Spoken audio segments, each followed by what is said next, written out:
Tahun 2024 kemarin bahkan kita tambahkan targetnya untuk jenjang SMA dan SMK sekitar 666.000.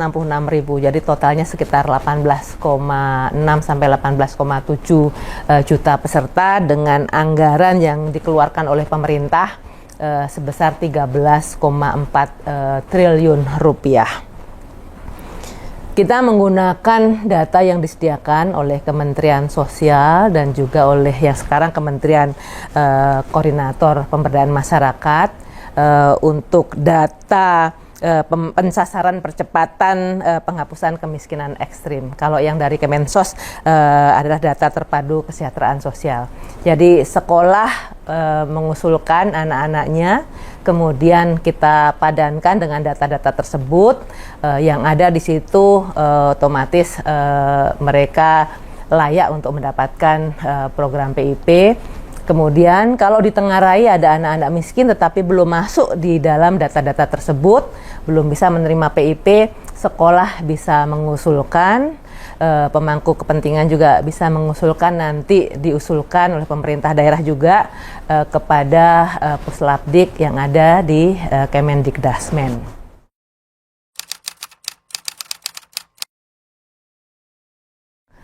Kalau cakupannya semua jenjang untuk jenjang pendidikan dasar dan menengah. Jadi kalau yang ada di bawah Kementerian Pendidikan Dasar dan Menengah mencakup SD, SMP, SMA, dan SMK. Untung yang ada di madrasah ibtidaiyah, madrasah sanawiyah, dan madrasah aliyah itu pendanaannya ada di Kementerian Agama. Ada target-target tertentu juga yang dibiayai oleh Kementerian Agama.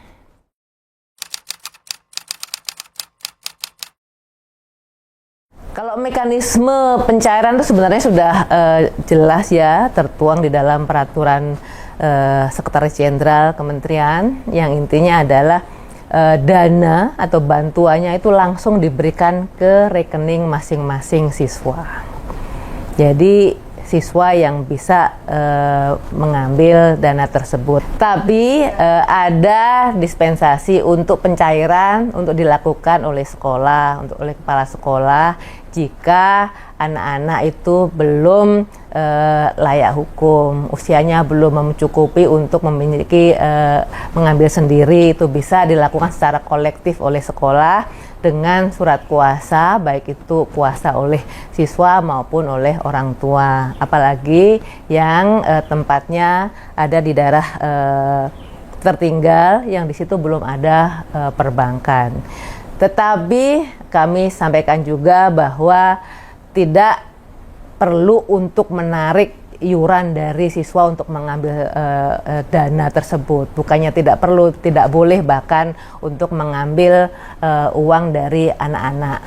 Tetapi sekolah bisa mengambil dari dana BOS untuk operasional ketika nanti kepala sekolah atau guru ditugaskan untuk mencairkan dana ke misalnya ke kecamatan yang ada banknya, itu dimungkinkan mengambil dana dari dana BOS tersebut.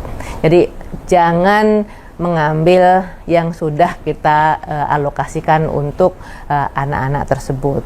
100% harus sudah sampai ke penerima.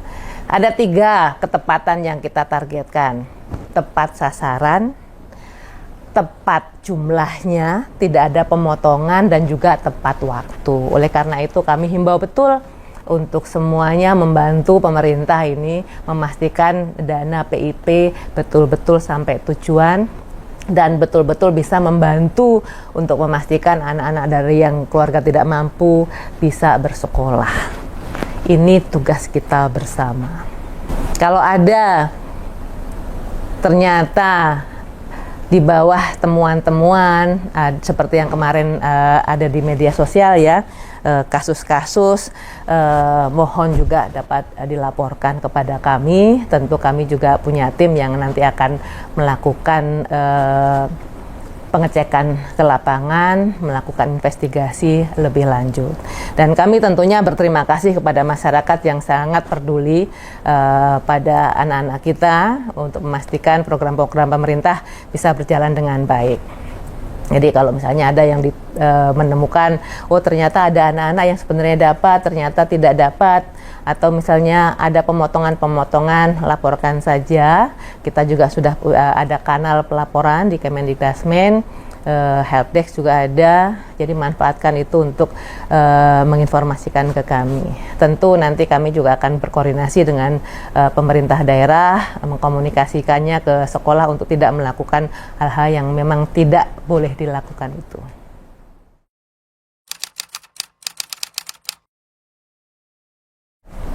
Kalau peruntukannya jelas itu untuk keperluan pribadi.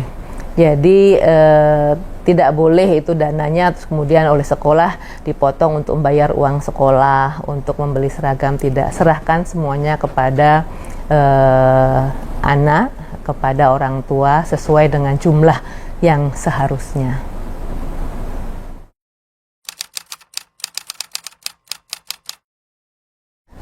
Kalau ditanya hukuman apa yang akan diberikan bagi oknum kepala sekolah atau guru yang melakukan penyelewengan dana PIP, tentu berdasarkan pengaduan masyarakat atau dari yang lain, Kemendikdasmen berkoordinasi dengan Inspektorat Daerah dan juga Dinas Pendidikan untuk turun ke lapangan untuk menggali data dan informasi apa yang terjadi sebenarnya.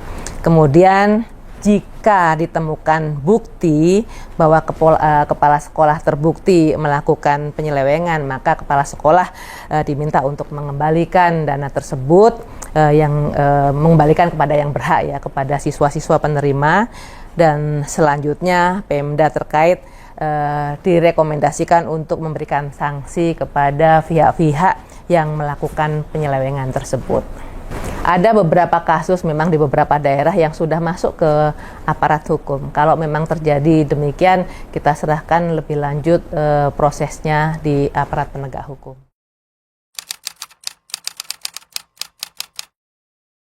Kemendikdasmen terus mengupayakan agar masalah-masalah penyelewengan ini bisa diminimalkan, kita usahakan tidak terjadi. Oleh karena itu kami menghimbau pada masyarakat untuk bisa membantu kami, dan kami sudah menyiapkan ini unit layanan untuk pengaduan PIP.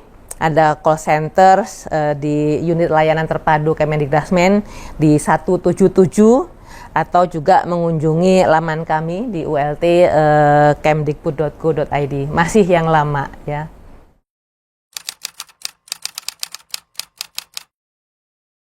Tentu saja sosialisasi yang lebih masif akan terus kami lakukan, dan kami minta bantuan nih teman-teman semuanya, Bapak Ibu, public figure, influencer, untuk membantu menyiarkan bagaimana supaya program ini bisa menjadi semakin bermanfaat untuk masyarakat, termasuk untuk memastikan bahwa sekolah-sekolah mengumumkan siapa saja penerima PIP setiap tahunnya. Itu wajib tuh, ada di dalam regulasi kami. Sekolah memaparkan, mengumumkan di sekolahnya siapa saja penerimanya, supaya anak-anak tahu dan kemudian nanti mengaktifasi akun-akun banknya gitu. Dengan mengaktifasi, uangnya bisa digunakan. Kalau tidak teraktivasi dalam sampai batas tertentu, uang itu akan dikembalikan kepada kas negara. Sayang, uang yang sudah dialokasikan kepada anak-anak yang jelas-jelas diusulkan dan jelas-jelas berhak, ternyata tidak dapat dimanfaatkan untuk membantu mengurangi beban pembiayaan sekolah mereka.